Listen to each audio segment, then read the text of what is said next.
സത്യമാടാ, ഞാൻ എപ്പോഴും ആശുണ്ട്. എനിക്ക് പൈസ വേണ്ട, എനിക്ക് 1000 സബ്സ്ക്രൈബ് 1,00,000 സബ്സ്ക്രൈബേഴ്സ് വിത്ത് പ്ലേ ബട്ടൺ. സ്റ്റാറ്റസ് ഇടണം. എന്ത് ഫോട്ടോ എടുക്കണോ? എങ്ങനെ ഇങ്ങനെ പിടിച്ചോണ്ട്? ഇതെന്തോടി നീ മറ്റേ ഭരതനാട്യം കളിക്കുന്നു? അല്ല, ഇവിടെ പ്ലേ ബട്ടൺ ഉണ്ട്. ഇതാണ് ഭാഗത്ത്. അതിന് വരെ കാശി എടുത്ത് വെച്ചോ. കിട്ടും, ഒരു ദിവസം കിട്ടും. അന്ന് ഞാൻ ഈ ഗ്രൗണ്ടിൽ ഇത് ഈ സ്ഥലത്ത് വരും. സത്യം. ആദ്യം നീ എന്തിനാടി യൂട്യൂബ് നടത്തുന്നത്? ചുമ്മാ പറയല്ലേ. വരുമാനത്തിന് വേണ്ടിയാണോ? പൈസ ഉണ്ടാക്കുക, പ്രശസ്തി പത്രമായിട്ട് യൂട്യൂബിൽ നിന്ന് മറ്റേ പ്ലേ ബട്ടൺ വാങ്ങിക്കുക, എടുക്കുക, സ്റ്റാറ്റസ് ഇടുക, സ്റ്റോറി ഇടുക, എല്ലാരെയും അറിയിക്കുക. മെയിൻ ഉദ്ദേശം അതാ. കണ്ട നോക്കടാ,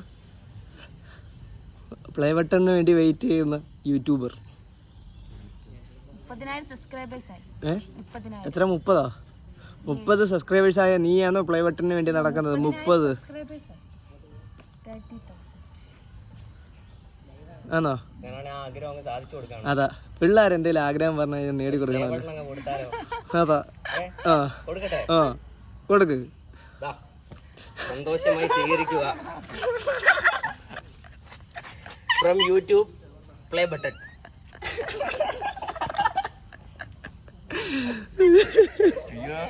പേര് പറയാ, യൂട്യൂബ് സൂം ചെയ്ത് കാണിച്ചോട്. സൂം ചെയ്ത്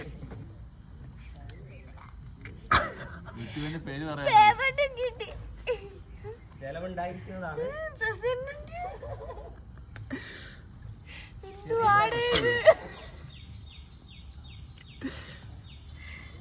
ഫ്ലിപ്കാർട്ടിൽ നിന്ന് വന്നു കേട്ടോ. ബാഗിൽ ഫ്ലിപ്കാർട്ട് ഉണ്ട്. മീഷോ 50 രൂപയ്ക്ക് 3 എണ്ണം.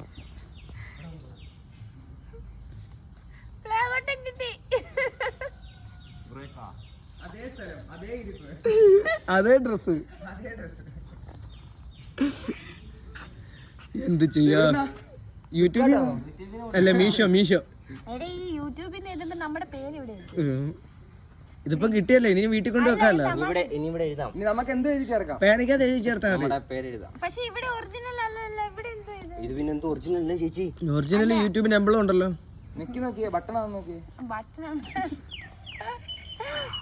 നമ്മുടെ വീട്ടിൽ തൂക്കുന്നതായിരിക്കും.